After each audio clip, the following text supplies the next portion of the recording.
शांति।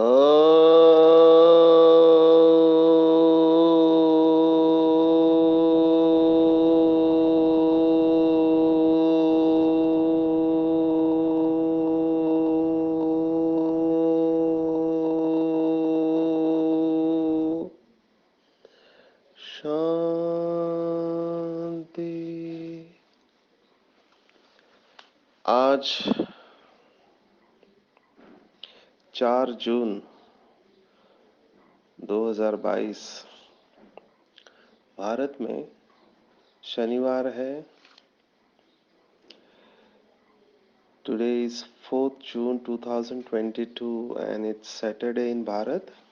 आज की मुरली का जादुई रहस्य स्वयं को प्रेरणा देने के लिए magical secrets of today's Murli for motivating the self.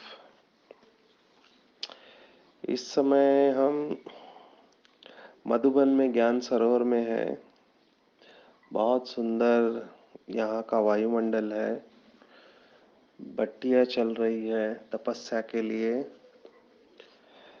पूरे भारत से भाई बहनें आए हैं और विशेष हमारा डॉक्टर्स का ग्रुप विहासा का भी आया हुआ है। तो हम सबकी भट्टी चल रही है। कल शाम को भट्टी का उद्घाटन हुआ और सभी बहुत उमंग उत्साह में हैं। ये डिसाइड हुआ कि जो हमारी दादियों ने 14 साल में अनुभव किया वो 4 दिन में हम अनुभव करने वाले हैं। 4 दिन में तो बहुत बड़ी जिम्मेवारी है। जितना ज़्यादा साइलेंस में रहेंगे, 3M के बारे में बताया गया है। एक मुख का मौन, एक मन का मौन और एक मोबाइल का मौन। और तपस्या की गहराई में जाने का सभी ने लक्ष्य रखा है। हर एक अपनी अपनी कमजोरी को जानता है। उस कमजोरी के ऊपर पूरा फोकस करके उसको योग की अग्नि में भस्म करके दिव्य गुणों को धारण करके अपने आप को श्रृंगारने का लक्ष्य रखा हुआ है। सुबह शाम 2-2 घंटे के क्लास है। बीच में योग है, साधना है, अमृत वेला। सभी भाई बहनें 3 बजे उठ के यहाँ पर आते हैं। फिर बाद में एक्सरसाइज भी रखा है, फिर मुरली क्लास। ऐसे दिनचर्या बनाई हुई है। तो कल उद्घाटन हुआ, आज पहला दिन था। बहुत सुंदर अमृत वेला। सभी ने योग किया, हॉल फुल था। तो ये सब आपको इसलिए सुना रहे हैं कि चारों तरफ विशेष इस जून मास में इवन सेंटर्स पर भी तपस्या के कार्यक्रम होते हैं और भाई बहने लक्ष्य रखते हैं कि मम्मा के समान हमको भी तपस्वी मूर्त बनना है। हमने कल इसके बारे में देखा। कल कुछ भाई बहनों ने प्रश्न पूछा बेहद के वैराग्य के बारे में और सभी को ये रियलाइजेशन है, महसूसता है कि आप कितनी भी कोशिश कर लो, जब तक वैराग्य का फाउंडेशन नहीं है तब तक योग में दिव्य अनुभव नहीं कर सकते। इसको बहुत अच्छी तरह से समझना है, क्योंकि अनुभव तभी होता है जब हम शरीर से डिटैच होते हैं। शरीर से डिटैच जब तक होंगे नहीं तब तक परमात्मा से अटैच कैसे हो पाएंगे। वो तो भक्ति मार्ग हो गया। फिर उसमें भी भगवान की महिमा गाते हैं, कथा कीर्तन आदि करते हैं और फिर विकार में जाते हैं, जो चाहिए वही करते हैं। तो एक मुरली में बाबा ने यही कहा कि भक्त लोग भी कैसे भी करके भले कुछ दिनों के लिए अपनी पवित्रता को मेंटेन करते हैं। भक्तों में भी कई भक्त संपूर्ण पवित्र बनने की कोशिश करते हैं और मांगते नहीं है। तो अगर बाबा के बच्चे बनने के बाद भी अगर हम ये नहीं कर पाए तो हम भक्तों से भी गए गुजरे ठहरे। भक्तों में भी विशेष नवदा भक्ति वाले की बात कर रहे हैं। या फिर यहाँ आकर ज्ञान मिला तो हम ज्ञानी भक्त बन गए, है भक्त ही, सिर्फ ज्ञान का उसके ऊपर लेप चढ़ा दिया गया है। तो कहीं ऐसे तो नहीं है। चेक करना है अपने आप को। जिसके बुद्धि ने ये महसूस किया, क्योंकि कल की मुरली बहुत पावरफुल थी, कब्रिस्तान, जिसके बुद्धि ने ये महसूस किया कि ये सब मरे पड़े हैं, ये कब्रिस्तान है, यहाँ पर स्थायी सुख नहीं हो सकता, होगा तो भी अल्पकाल का होगा, क्षण भंगुर होगा। और माया की यही चाल है, अल्पकाल के सुख से अपनी तरफ आकर्षित कर लेती है। और उसको पता है कि एक बार ये मेरे चंगुल में फंस गई आत्मा, तो ये अपने नजरों में गिर जाएगी, फिर ये उठ खड़ी नहीं होगी। इसको कहा गया है टेम्पटेशंस। टेम्पटेशंस खाने पीने का, पहनने का, घूमने का, नाम मान शान का, सभी टेम्पटेशंस होते हैं। टेम्पटेशंस माना आकर्षण होते हैं। तो ऐसे बहुत सारे बाबा के बच्चे बार बार गलती करके टेम्पटेशंस में आके अपनी नजरों में गिर जाते, दिल खाता रहता है, और फिर उठने की हिम्मत नहीं होती है उनके अंदर। और फिर सोचते हैं कि जो मिलेगा सो अच्छा, बाबा तो मिल गया, अभी और क्या चाहिए, उच्च पद नहीं मिला तो भी चलेगा। तो ये है माया की चाल। तो माया की चाल को बहुत अच्छी तरह से समझना है। सबसे बड़ा दुश्मन है। आज के मुरली में तो बाबा ने इसको सबसे पुराना फॉरेनर कहा हुआ है। आज की मुरली के ऊपर आते हैं। आज के मुरली में जो मुख्य शब्द है, जिसके ऊपर हम काफी समय तक जा सकते हैं, वो है कामधेनु, जिसका शास्त्रों में गायन है। जिम्मेवारी, ये इम्पोर्टेंट शब्द है, इसके हम गहराई में जाएंगे। साक्षात्कार, रावण फॉरेनर है, खुदाई खिदमतगार है।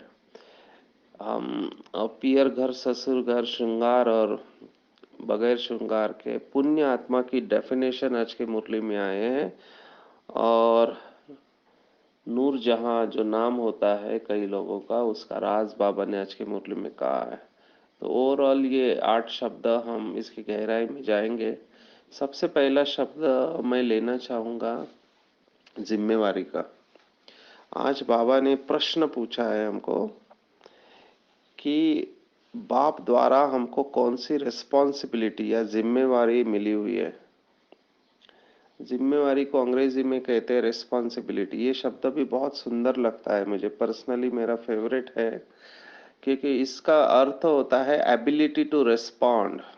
रिस्पॉन्सिबिलिटी माना एबिलिटी टू रिस्पॉन्ड। अंग्रेजी के 2 शब्द है। कई बार अंग्रेजी भाषा बहुत सुंदरता से आती है, कई बार संस्कृत अच्छा होता है, कई जगह पर हिंदी भाषा अच्छी चलती है। और रीजनल लैंग्वेजेस भी अपने अपने तरह से ज्ञान को समझाने की कोशिश करते हैं, उसमें भी कई सारी सुंदरता है। तो आज हम अंग्रेजी भाषा के बारे में देखेंगे। 2 शब्द है अंग्रेजी के, एक reaction and response. Majority humanity, इस समय की मनुष्य मात्र है, ज्यादातर रिएक्शन मोड में रहते हैं। रिएक्ट करना माना प्रतिक्रिया देना, हिंदी में कहते प्रतिक्रिया। तो प्रतिक्रियाओं की दुनिया है। किसी ने कुछ कहा, तुरंत रिएक्ट कर देते हैं। किसी ने अपमान किया, तुरंत उसका जवाब दे देते हैं, है ना। कई ऐसे भी आत्माएं जो फिजिकली रिएक्ट करते हैं, शरीर से रिएक्ट करते हैं, कई शब्दों से रिएक्ट करते हैं, कई मन से रिएक्ट करते हैं। लेकिन ये रिएक्टिव रिएक्शन जो होता है ये ऑटोमेटिक होता है, जिसको हम कहते हैं क्या करें, चाहते नहीं है लेकिन गुस्सा आ जाता है। तो ये रिएक्शन हो गया। प्रतिक्रियाओं का जीवन, ये हमेशा आपको बंधन में लेके जाएगा। दूसरा अच्छा शब्द है प्रतिसाद देना या रिस्पॉन्स करना। तो रिएक्शन और रिस्पॉन्स में, response is considered thought. Response control में होता है, रिएक्शन कंट्रोल में नहीं होती है।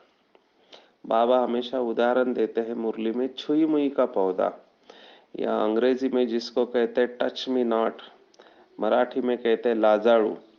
तो ये जो पौधा ऐसा होता है कि इसको टच करो तो ये सिकुड़ जाता है अपने अंदर।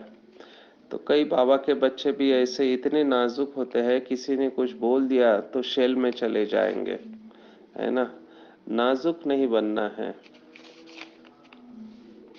बाबा ने मुरली में कहा था कि लगाव, तनाव और कमजोर स्वभाव, ये तीन बातों को छोड़ना है। तो रेस्पॉन्सिबिलिटी के ऊपर चिंतन करना है कि एबिलिटी टू रिस्पॉन्ड, हर समय हम प्रतिसाद देना कि प्रतिक्रियाओं का जीवन दे। प्रतिक्रिया माना पुराने संस्कार, प्रतिसाद माना ज्ञान के आधार पर परिस्थिति को देखते हुए, व्यक्ति को देखते हुए अपना कंसिडर्ड रिस्पॉन्स देना। तो हमको क्या रिस्पॉन्सिबिलिटी मिली हुई है? बाबा ने कहा, बच्चे आपके ऊपर सबसे बड़ी रिस्पॉन्सिबिलिटी है कि सारी दुनिया को रावण दुश्मन के चंबे से छुड़ाना, कांटों को फूल बनाना, बाप समान निरंकारी और निराकारी बन सबकी सेवा करना है, घर घर को स्वर्ग बनाना है, बाप का पैगाम सबको देना है। ये 5 बातें बाबा ने आज बताई हुई है। अब इन सब का आधार क्या है? ये कैसे हम ये रिस्पॉन्सिबिलिटी, बहुत बड़ी जिम्मेवारी है, इसका आधार है सबसे पहले खुद को कांटों से फूल बनाना, खुद को निराकारी निरंकारी बनाना, खुद को रावण के चंबे से छुड़ाना। जब तक हम खुद बंधन में हैं, हम दूसरों को बंधन से कैसे छुड़ा सकते हैं? जैसे शिव बाबा जन्म मरण के चक्कर से न्यारे हैं, तो उसके ऊपर किसी का इफेक्ट नहीं आता है ना? और वही हमको चक्कर से छुड़ाता है, क्योंकि वो चक्र में नहीं आता है ना? हालांकि आज की मुरली में बाबा ने कहा, मैं भी ड्रामा के वश हूँ, या आज आया है मुरली में, लेकिन फिर भी वो उस तरह से बंधन में नहीं है जैसे हम बंधन में होते हैं। तो जैसे हम अपने आप को रावण के चंबे से छुड़ाएंगे, तभी हम दूसरों को छुड़ा पाएंगे। तो यही आत्माएं क्लासेस करती है, क्योंकि उनको पता है जितना हम खुद को जानते जाएंगे, परमात्मा को जानते जाएंगे, बाबा से कनेक्ट होंगे, उतना हमारे अंदर शक्ति आती जाएगी और हम दूसरों को माया के बंधन से दूर कर सकते हैं। तो चेक करो, क्या मैं कांटों के समान दूसरों को दुख तो नहीं देता हूँ? क्या मैं दिव्य गुणों की खुशबू फैलाता रहता हूँ? क्या मैंने अपने घर को स्वर्ग बनाया है? क्या मैं निराकारी और निरंकारी बाप समान बनकर सबकी सेवा करता हूँ या दूसरों से सेवा लेता हूँ? चेक करना चाहिए कि क्या मैं जिम्मेवारी निभाता हूँ। समझो, लौकिक में भी किसी ऑफिस में बॉस जिम्मेवारी देता है और उसके सबॉर्डिनेट वो जिम्मेवारी नहीं निभाते हैं, तो क्या सोच चलता होगा बॉस का कि इसको मैंने क्यों रखा है यहाँ पर, इसको मैंने इतना बड़ा सेवा दिया था और इसने ये नहीं किया, तो हम उसकी दुआएं नहीं लेंगे, हमारा प्रमोशन नहीं होगा। ऐसे ही यहाँ पर बाप ने हमारे ऊपर इतनी बड़ी जिम्मेवारी दी है, इतनी बड़ी जिम्मेवारी दी है, तो हमको भी उस जिम्मेवारी का निभाना है। मुझे एक मुरली याद आती है 1969 की, उसका टाइटल ही था जिम्मेवारी उठाने के फायदे। यहाँ पर मुझे मुझे दादी जानकी की एक बात बहुत अच्छी लगती है, जो मैंने अपने जीवन में धारणा बना ली, कि कई भाई बहन ना जिम्मेवारी उठाने से डरते हैं। तो दादी कहती थी कि बाबा जब सेवा देता है तो केवल सेवा नहीं देता, सेवा के साथ शक्ति भी देता है। तो इस बात को हमेशा याद में रखो, जिम्मेवारी जितनी हम उठाएंगे यज्ञ की, उतनी हमारी अवस्था निखरती जाएगी। यह मैं अपने अनुभव से कहता हूँ। कई बार हमको लगता है कि हमारे अंदर योग्यता नहीं है, हम कर सकेंगे या नहीं कर सकेंगे, लेकिन जो बेसिक सृष्टि का नियम है, हिम्मत है बच्चे मदद है बाप, हिम्मत है मर्दा तो मदद है खुदा, हिम्मत रखने से परमात्मा की मदद मिलती है और हम उस जिम्मेवारी को पूरी तरह से उठा सकते हैं। तो आपको भी इसके ऊपर चिंतन करना चाहिए कि क्या मैं हिम्मत रखकर बाबा की जिम्मेवारी को पूर्ण करता हूँ। तो पहला शब्द जिम्मेवारी, 5 प्रकार की जिम्मेवारी हमको देखना है। इसके साथ ही जो जिम्मेवारी उठाकर, है ना, बाबा की याद में रहते हैं, यहाँ पर खुदाई खिदमतगार भी शब्द आया हुआ है। खिदमत माना सेवा, खुद को खुदाई खिदमतगार समझे कि सेवा कौन कर पाएगा? तो सेवा वही कर पाएंगे जो अपने आप को निमित्त समझकर चलते हैं, वही आप बाबा के बच्चे सेवा कर पाएंगे। करण करावनहार बाप दादा है और हम बाबा के बच्चे निमित्त हैं, जिनके अंदर ऐसी भावना होगी वही सेवा कर पाएंगे, नहीं तो सेवा नहीं हो सकती है। फिर से चेक करेंगे, क्या मैं अपने आप को निमित्त समझता हूँ या मैंपन आता है मेरे अंदर। क्योंकि जहाँ मैंपन है वहाँ निमित्त भाव नहीं आ सकता, और जहाँ मैंपन है, जहाँ अभिमान है, वहाँ अपमान की फीलिंग भी आएगी। इसलिए बहुत सारे भाई बहनें विशेषता होते हुए भी सेवा कर नहीं पाते हैं, क्योंकि उन्होंने अभी तक मैंपन को और मेरेपन को जीता नहीं है। और इन दो माया के जो बीज है, इसको जीतने का सबसे सरल तरीका करण करावनहार बाप है।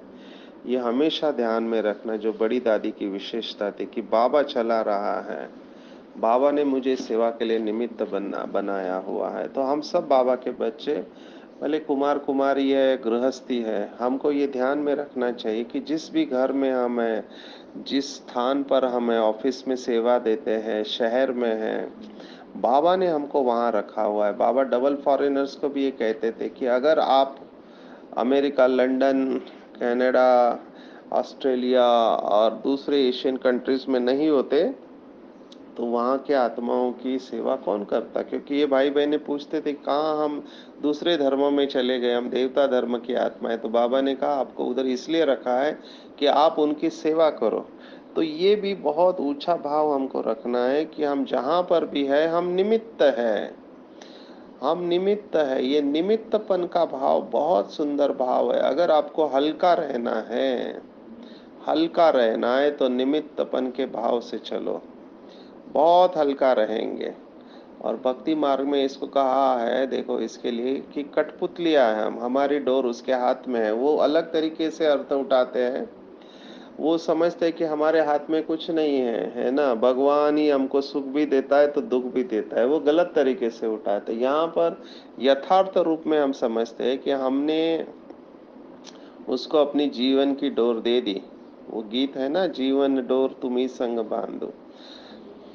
तो क्या रोकेंगे मुझे तूफान और आंधी, जीवन डोर तुम्ही संग बांधी। तो हमने अपनी जीवन की डोर बाबा को दे दी है, सौंप दी है, जिसको कहा गया है समर्पण। तो जो बाबा के बच्चे इस तरह से निमित्त समझ के खुद को चलते हैं, जिनके अंदर जरा भी अभिमान नहीं है, वही बाबा के बच्चे सेवा कर सकते हैं। अदरवाइज सेवा मुश्किल है, भारी बनेंगे। क्योंकि सेवा अवस्था बनाती भी है तो बिगाड़ती भी है। कई भाई बहनें कहते हैं कि सेवा करते समय भारी हो गई या अवस्था खराब हो गई। तो सेवा अवस्था को बिगाड़ती भी है और बनाती भी है। ये हमारे ऊपर है। जितना मैंपन और मेरापन होगा, वो सेवा भी आपको भारी बनाएगी। और फिर कहेंगे इतनी सेवा किया, किसने पूछा भी नहीं। क्योंकि उसमें खालीपन है ना। यू आर लुकिंग फॉर, एक प्रकार से डिपेंडेंसी है, और आप देखते रहते कि कौन मेरी महिमा करता है, कौन मुझे पूछता है। तो ऐसी सेवा नहीं करनी है। सेवा में अगर सफलता पाना है तो निमित्त भाव को अपने अंदर बहुत गहराई से लाना है।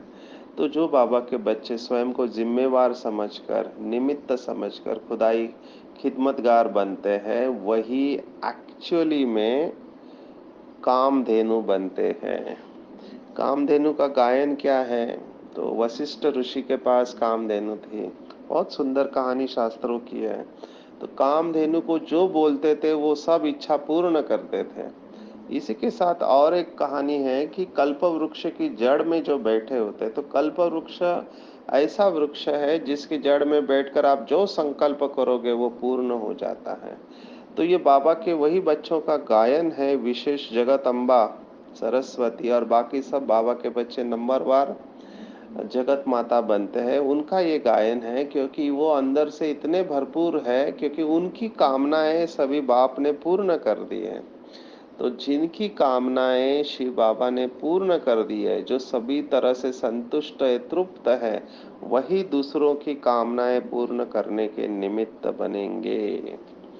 महाराष्ट्र में एक संत होके गए, जिनको बाबा भी मुरली में याद करता है। उनका नाम है संत ज्ञानेश्वर, जिन्होंने 21 साल की उम्र में संजीवन समाधि ले ली। स्वयं को जमीन के नीचे चले गए और ध्यान में बैठ गए, और ऊपर से उसको बंद कर दिया गया था। इसको कहते संजीवन समाधि। इन्होंने 16 साल की उम्र में भगवत गीता के ऊपर वर्ल्ड फेमस टीका गीत, जिसको भावार्थ दीपिका उसका नाम है, लेकिन सभी लोग ज्ञानेश्वरी के रूप में कहते हैं।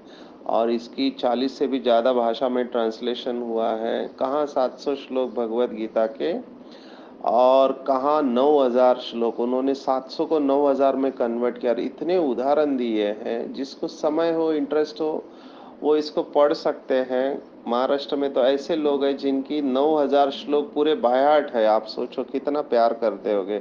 इसी आत्मा ने जब ज्ञानेश्वरी पूर्ण हुई 16 साल की उम्र में, लास्ट में भगवान से प्रसाद मांगा है, और उसका नाम है पसायदान। और उसमें ये बात वो कहते हैं, ये आत्मा, कि जो जे वांछिल तोते लाहो, ये मराठी में है, जो जे वांछिल तोते लाहो माना हर एक की मनोकामनाएं पूर्ण हो जाए, ऐसा प्रसाद ये भगवान से मांगता है। बहुत सुंदर इनका वर्णन किया है सतयुग का।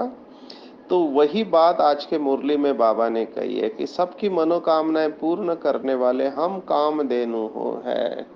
इसका मतलब सिंपल हमको ये लेना चाहिए, सिंपल शब्दों में, कि जो भी आत्माएं मेरे संबंध संपर्क में आए, वो पूरी तरह से संतुष्ट हो जाए, उसकी मनोकामना पूर्ण हो जाए। आज विशेष बाबा ने भक्ति मार्ग के गुड़िया गुड़ियों की पूजा के बारे में भी कहा है। तो उसमें गणेश का जो वर्णन है, मुंबई में गणेश की बहुत पूजा होती है। तो गणेश की आरती में एक लाइन आता है, दर्शन मात्र मन कामना पूर्ति, माना जिसके दर्शन मात्र से ही सभी कामना पूर्ण हो जाती है, ऐसा गणेश विद्यापति है ना, विघ्न विनाशक।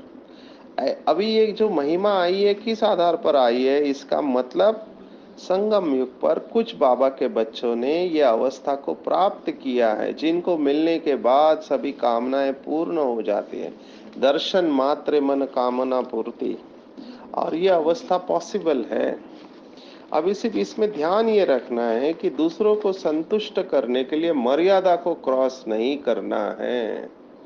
मुझे बहुत वंडर लगता है जब माताएं कहते कि हमारा पति है ना, तो पति की इच्छा तो पूर्ण करनी चाहिए, तो पति की इच्छा पूर्ण करने के लिए वो अपनी पवित्रता को छोड़ देती है। बहुत वंडर लगता है कि पति को संतुष्ट करना है, लेकिन मर्यादा को तो नहीं छोड़ना है ना। बाबा ने किसी भी मुरली में ये नहीं कहा है। तो कई जगह पर सुख देने के लिए मर्यादा को क्रॉस किया जाता है, वो बिल्कुल नहीं करना चाहिए। एक्चुअली वो पाप कर्म की कैटेगरी में आता है।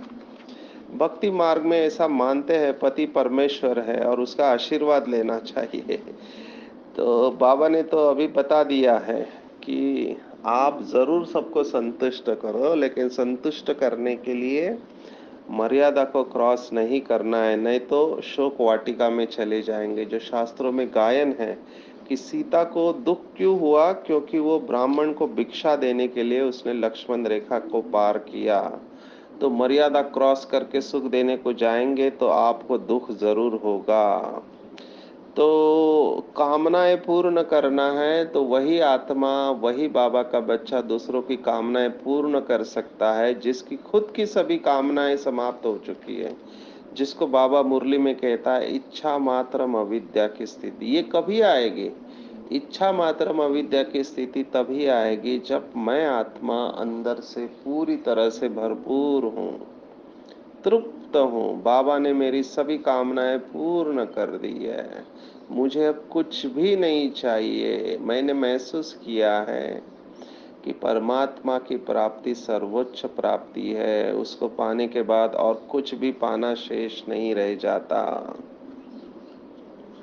चेक करेंगे क्या दिन भर में मेरी मन और बुद्धि कामनाओं में भटकती है? अगर मेरी मन बुद्धि कामनाओं में भटकती है, हद की कामनाएं, तो मैं दूसरों की कामनाएं कैसे पूर्ण कर सकता हूँ? मैं इष्ट देवी हूँ, कामधेनु हो, जगत अम्बा की बच्ची हूँ। मैं भी मास्टर जगत अम्बा हूँ, और मैं भी सब पूरी दुनिया की कामनाओं को पूर्ण करने वाली हूँ। लेकिन वो तभी हो सकता है जब मैं अंदर से भरपूर हूँ। तो अपने आप को अंदर से भरपूर करें, तृप्त करें, तभी हम अपनी संतुष्टता की स्टेज से संतुष्टता के वाइब्रेशन चारों तरफ फैलाएंगे। ये प्रैक्टिकल ब्रह्मा बाबा की स्टेज थी कि बहुत सारे भाई बहने प्रश्न लेकर जाते थे। ब्रह्मा बाबा को ये पूछेंगे, ये पूछेंगे, ये पूछेंगे, लेकिन जैसे ही बाबा को देखते थे, बाबा को देखने से ही वो प्रश्न भूल जाते थे। कितनी पावरफुल स्टेज होगी। और हम सब बाबा के बच्चों को इस स्टेज पर आना है, हिम्मत नहीं हारना चाहिए। आखिरी कुछ मिनट है, इसलिए मैं पुण्य आत्मा के ऊपर आऊंगा। पुण्य आत्मा बहुत अच्छा शब्द है भक्ति मार्ग का, लेकिन आज बाबा ने पुण्य आत्मा के 3 डेफिनेशन दी है। नंबर 1, पुण्य आत्मा कभी किसी को भी दुख नहीं दे सकती और न ही दुख ले सकती है। अभी दुख नहीं देना, इसमें तो कई बच्चे बाबा के पास होते हैं, लेकिन सामने वाला जब दुख देता है, समझो पति है या बच्चे हैं या ऑफिस में बॉस है या और कोई है, जब वो दुख देता है तो वो दुख उठा लेते हैं। तो ये भी पुण्य आत्मा का लक्षण नहीं है। पुण्य आत्मा दुख को भी सुख के स्वरूप में स्वीकार करेंगे। बाबा ने एक मुरली में कहा था कि कोई आपकी ग्लानि कर रहा है तो ये समझो कि वो आपकी महिमा कर रहा है। कैसे? क्योंकि उस समय उसका कंट्रोल नहीं रहता है, उस समय उसकी सहन शक्ति समाप्त हो चुकी रहती है। तो कोई आपका अपमान करे तो आप ये समझो कि वो आपको कह रहा है कि हे महान आत्मा, हे पुण्य आत्मा, मेरे अंदर तो सहन शक्ति नहीं है, लेकिन तुम तो सहनशीलता के अवतार हो, तुम सर्वशक्तिवान के बच्चे हो, तुम सहन करो। तो उस ग्लानि को भी प्रशंसा समझेंगे, तभी कहेंगे पुण्य आत्मा। पुण्य आत्मा में हमेशा रहम दिल का संस्कार होगा, रहम की दृष्टि होगी। वो ग्लानि की दृष्टि से नहीं देखेगा, वो गाली को भी फूल समझेगा। तो जब भी कोई गाली दे रहा है तो समझना चाहिए कि वो आपको फूल चढ़ा रहा है, क्योंकि यहाँ गाली देगा, भक्ति मार्ग में आपके ऊपर फूल चढ़ा रहा है। यहाँ पर आपने उसको फूल समझ के स्वीकार किया, तब समझेंगे कि आप पुण्य आत्मा हैं। तो चेक करेंगे कि क्या मैं ऐसी पुण्य आत्मा बनी हूँ। पुण्य आत्मा हमेशा सुख स्वरूप अवस्था में रहती है और ना ही किसी को दुख देती है, ना ही किसी से दुख लेती है। बहुत सुंदर है, इसके ऊपर पूरी मुरली बाबा ने चलाई हुई है। सुख देना और सुख लेना है, ना दुख देना और ना दुख लेना है। जाने अनजाने में भी किसी को, इनडायरेक्टली भी किसी को दुख नहीं देना चाहिए, क्योंकि कई लोग इनडायरेक्टली ऐसे शब्द इस्तेमाल करते हैं जो सामने वाले को दुख की फीलिंग आती है। हम तो दुनिया के दुख दूर करने वाले हैं ना, सुखदाता के बच्चे। मास्टर सुखदेव है, हमारा पिता सुख करता दुख हरता है, तो हम भी उसके बच्चे। मास्टर सुख करता और दुख हरता है, तो हम दुख कैसे दे सकते हैं? तो चेक करना चाहिए कि आज दिन भर में मैं ऐसी पुण्य आत्मा हूँ, मैं पुण्य आत्मा बनूंगी। आज दिन भर इसका अटेंशन रखेंगे, और वो भी तभी होगा जब हम अपने नयनों में बाप दादा को समाये रखेंगे। पहले भी कहा था, जिनकी नजरों में बाप दादा समाया हुआ है वही दूसरों को नजर से निहाल कर सकते हैं, और वही सच्चे सच्चे जहां के नूर हैं। आपने नूर जहां नाम सुना होगा, पहले कुछ बच्चियों का नाम नूर जहां रखते थे। तो नूर जहां कौन है? बाबा कहते नूर माना प्रकाश, जहान माना दुनिया। दुनिया को प्रकाश कौन दे सकता है? जो स्वयं प्रकाशित है और जो स्वयं महाज्योति के साथ जुड़े हुए हैं। तो शिव बाबा महाज्योति है और हम भी प्रकाश स्वरूप आत्माएं हैं। तो जब हम प्रकाश स्वरूप आत्माएं उस महाज्योति में समाये हुए रहते मन और बुद्धि से, तो हमारे द्वारा निरंतर प्रकाश पूरी दुनिया में फैलता जाता है। और इसी को कहा गया है जहां का नूर। जैसे कोई बल्ब होता है तो बल्ब में भी पावर होती है, 50 वाट, 100 वाट, 500, 1000 वाट। जितना ज़्यादा उतना उसका ज़्यादा प्रकाश फैलेगा। अवतार की ऐसे बताते हैं, महान आत्मा होता है, उनका जो ऑरा रहता है वो कुछ समझो किलोमीटर तक रहता है, लेकिन अवतार जो होता है धर्म स्थापक, उनका ऑरा इतना पावरफुल होता है कि पूरे विश्व को कवर कर देते हैं। आप सोचो, शिव बाबा जब इस धरती पर आते हैं तो उनकी शक्तियाँ पूरे विश्व को परिवर्तन कर देती हैं। लेकिन बाबा ने कहा, मैं अपनी शक्तियों को सिमट कर आता हूँ। लेकिन जो बाबा के बच्चे, जिसको बाबा ने कहा सागर को गागर में समा लेते हैं, उनके द्वारा निरंतर प्रकाश प्रवाहित होता है। इसलिए कुछ आत्माओं से मिलने के बाद हमको बहुत अच्छा लगता है। ये उनके ऑरा का प्रभाव रहता है। तो हम भी ऐसे बाप समान, जहाँ के नूर बनकर जहाँ का अंधकार दूर करने वाले बने, तभी हम सच्चे सच्चे रूप में पुण्य आत्मा और कामधेनु बन सकते हैं। यह हम सबकी जिम्मेवारी है। तो आज 4 जून 2022, आज की मुरली के ऊपर मेडिटेशन। अपने आप को बिल्कुल हल्का छोड़ देंगे, कंफर्टेबल पोजीशन में, संपूर्ण शरीर बिल्कुल रिलैक्स। महसूस करेंगे मैं मस्तक मणि हूँ, अपने अकाल तख्त पर विराजमान हूँ और मैं प्रकाश स्वरूप हूँ, चमकती हुई मणि हूँ। मेरे द्वारा दिव्य प्रकाश फैल रहा है।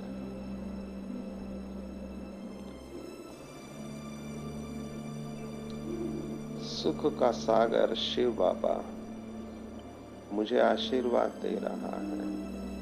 उसके सुख के प्रकंपन मेरे अंदर प्रवेश कर रहे हैं और मैं आत्मा भी सुख स्वरूप अवस्था का अनुभव कर रही हूँ। बाबा को देखेंगे कि महाज्योति परम धाम में विराजमान मैं आत्मा, बाबा के नीचे, बाबा मेरे अंदर सुख के प्रकाश प्रकंपन भर रहा है। सुख के सागर की संतान मैं आत्मा भी मास्टर सुख की सागर हूँ, तृप्त हो रही हूँ। मेरी जन्म जन्मांतर की आश पूर्ण हो रही है। मेरी एक ही इच्छा थी कि शिव बाबा मुझे मिल जाए। मैं उसे जी भर के देख रहा हूँ और वो मुझे भरपूर कर रहा है। मैं आत्मा बाप समान निराकारी और निरहंकारी हूँ, संतुष्ट मणि हूँ। मेरे द्वारा संतुष्टता के प्रकंपन चारों तरफ फैल रहे हैं। जो भी आत्मा मेरे संबंध संपर्क में आती है, उन सबको मैं बाप का यथार्थ परिचय देकर घर का रास्ता बता रही हूँ। उनकी मनोकामनाएं पूर्ण करने के लिए मैं निमित्त हूँ।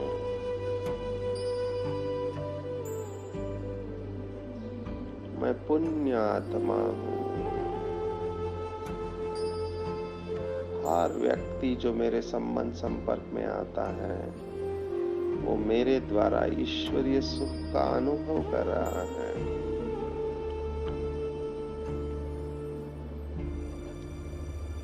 ग्लानि देने वाले को भी मैं ग्लानि की दृष्टि से नहीं, परंतु रहम की दृष्टि से देख रहा हूँ।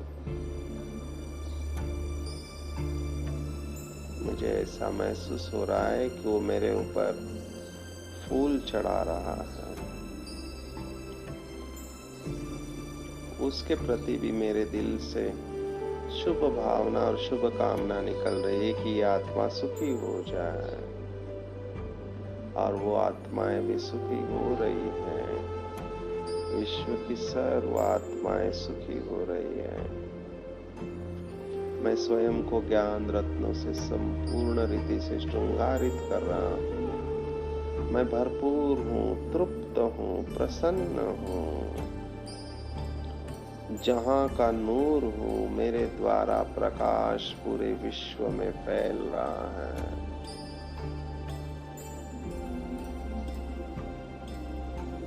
मैं तृप्त हूँ, संतुष्ट हूँ, मुझे बहुत अच्छा लग रहा है, बहुत हल्का लग रहा है। ओम शांति शांति।